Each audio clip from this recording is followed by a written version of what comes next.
मायापति नारायण के चरणों में शीश नवाए।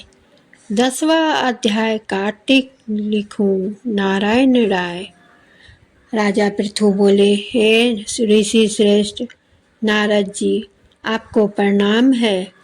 कृपया यह आप बताने की कृपा कीजिए कि जब भगवान शंकर ने अपने मस्तक के तेज को क्षीर सागर में डाला तो उस समय क्या हुआ।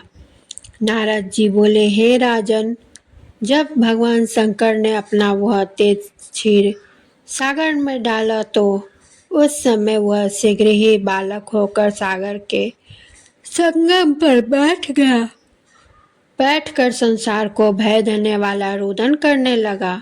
उसके रुदन से संपूर्ण जगत व्याकुल हो उठा। लोकपाल भी व्याकुल हो गए। चराचर चलायमान हो गया।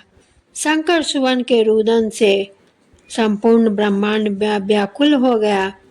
यह देखकर सभी देवता और ऋषि मुनि व्याकुल होकर ब्रह्मा जी की शरण में गए और उन्हें कहा, हे पितामह, यह तो बहुत ही विकट परिस्थिति उत्पन्न हो गई है।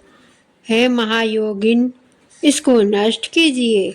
देवताओं के मुख से इस प्रकार का सुनकर ब्रह्मा जी सत्यलोक से उतरकर उस बालक को देखने के लिए सागर तट पर आए। सागर ने ब्रह्मा जी को आता देखकर उन्हें प्रणाम किया और बालक को उठाकर उनकी गोदी में दे दिया। आश्चर्यचकित होते हुए ब्रह्मा जी पूछा, हे सागर, यह बालक किसका है? शीघ्रतापूर्वक कहो। सागर विनम्रतापूर्वक बोला, हे प्रभु, यह तो मुझे भी ज्ञात नहीं है, परंतु मैं इतना अवश्य जानता हूँ कि यह गंगा सागर के संगम पर प्रकट हुआ है।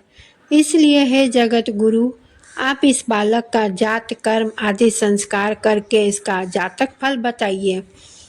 नारद जी राजा पृथु से बोले। सागर ब्रह्मा जी के गले में हाथ डालकर बार बार उनका आकर्षण कर रहा था।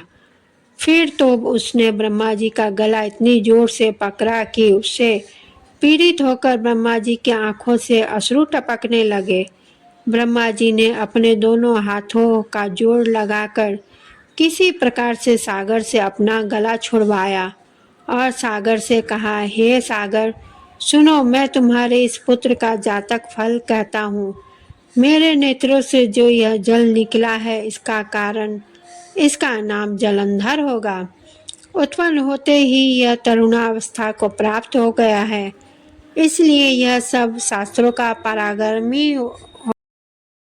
पारगामी, महापराक्रमी, महावीर, बलशाली, महायोद्धा और रण में विजय प्राप्त करने वाला होगा। यह बालक सभी दैत्यों का अधिपति होगा। यह किसी से भी पराजित न होने वाला तथा भगवान विष्णु को भी जीतने वाला होगा। भगवान शंकर को छोड़कर यह सबसे अवध होगा। जहाँ से इसकी उत्पत्ति हुई है यह वहीं जाएगा। इसकी पत्नी बड़ी पतिव्रता, सौभाग्यशालिनी, स्वर्ग सुंदरी, परम मनोहर, मधुरवाणी बोलने वाली तथा शीलवान होगी। सागर में इस प्रकार कहकर ब्रह्मा जी ने शुक्राचार्य को बुलवाया और उनके हाथों से बालक का राज्याभिषेक कराकर स्वयं अंतर्ध्यान हो गए। बालक को देखकर सागर की प्रसन्नता की सीमा न रही। वह हर्षित मन से घर आ गया।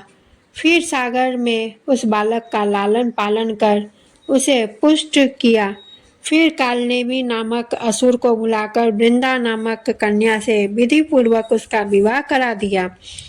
उस विवाह में बहुत बड़ा उत्सव हुआ। श्री शुक्राचार्य के प्रभाव से पत्नी सहित जलंधर दैत्यों का राजा हो गया। दोस्तों, यहाँ तक आपका 10वां अध्याय समाप्त होता है। फिर मैं कल 11वां अध्याय लेकर उपस्थित होंगी।